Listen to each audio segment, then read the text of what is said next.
Hi friends, బాగున్నారా? ఈరోజు మనం వంకాయ పచ్చడి చేసుకుందామండి. పెద్ద వంకాయ నల్లది, దాన్ని కాల్చుకొని పచ్చడి చేసుకుందాం.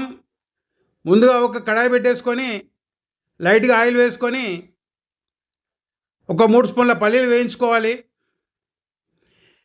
ఇవి కొద్దిగా వేగగానే ఒక 2 స్పూన్ల ధనియాలు వేసుకోవాలి. తర్వాత 1 టీ స్పూను జీలకర్ర వేయించుకోవాలి. ఇవన్నీ కలిపి దూరగా వేగిన తర్వాత ఒక నిమ్మకాయ సైజ్ అంతా చింతపండు ఇందులో వేసి అది కూడా కొద్దిగా వేయించుకోవాలి. తర్వాత ఒక 8 పచ్చిమిర్చి,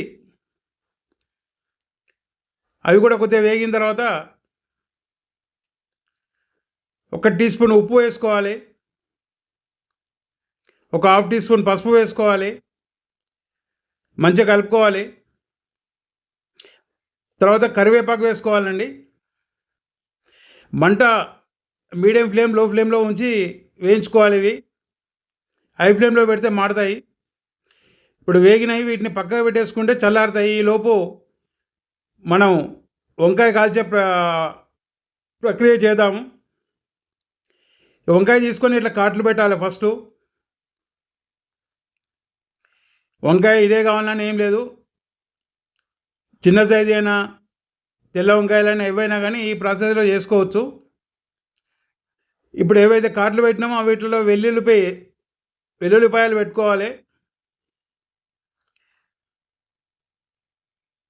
ఒక 2-3 వెల్లిపాయలు ఈ కాట్లలో పెట్టుకుంటే ఈ వంకాయతో పాటు అవి కూడా మంచిగా ఉడుకుతాయి. ఇప్పుడు ఈ వంకాయ కొద్దిగా ఆయిల్ అప్లై చేయాలండి. కొద్దిగా ఆయిల్ అప్లై చేసిన తర్వాత లో ఫ్లేమ్లో పెట్టుకొని కాల్చుకోవాలి. ఇది హై ఫ్లేమ్ పెడితే పైన మాడిపోతుంది, లోపల ఉడకదు. ఒక వంకాయ ఉడకడానికి ఒక 5 నిమిషాలు పడుతుంది. ఓపికతోటి దీన్ని అన్ని వైపులా కాల్చుకోవాలి. మొత్తం అన్ని వైపులా కాల్చుకుంటే మంచిగా ఉడుకుతుంది. చాలా సింపుల్ ఇది, కాకపోతే కొద్దిగా ఓపికతోటి చేసుకోవాలి. టేస్ట్ మాత్రం బ్రహ్మాండంగా ఉంటుందండి ఇట్లా కాల్చి చేసుకుంటే. మనకు రోలు ఉంటే రోట్లో నూరుకుంటే చాలా బాగా వస్తుంది ఈ పచ్చడి.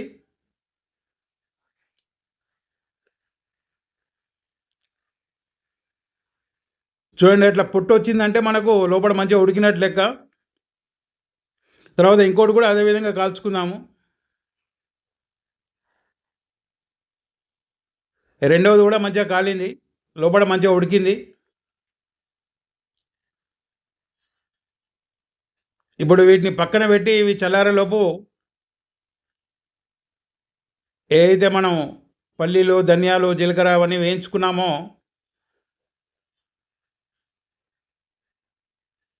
వాటిని ఒక మిక్సీ జార్లో వేసుకొని రుబ్బుకోవాలి. అయితే వంకాయలు చూడండి ఏ విధంగా మంచిగా కాలినాయో. ఇప్పుడు ఈ పల్లీలు, చింతపండు, ఈ పచ్చిమిర్చి, ధనియాలు, జీలకర్ర ఇదంతా కలిపి పేస్ట్ చేసుకోవాలి. ఇది ఆ పేస్ట్ పక్కా పెట్టేసుకొని ఈ చల్లారిన తర్వాత వీటికి పొట్టు తీసేసుకోవాలి.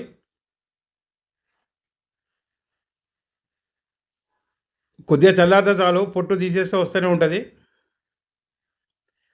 పొట్టు ఏం లేకుండా మొత్తం తీసేసుకోవాలి. ఈ తొడిమెల కాడికి కట్ చేసేసుకోవాలి.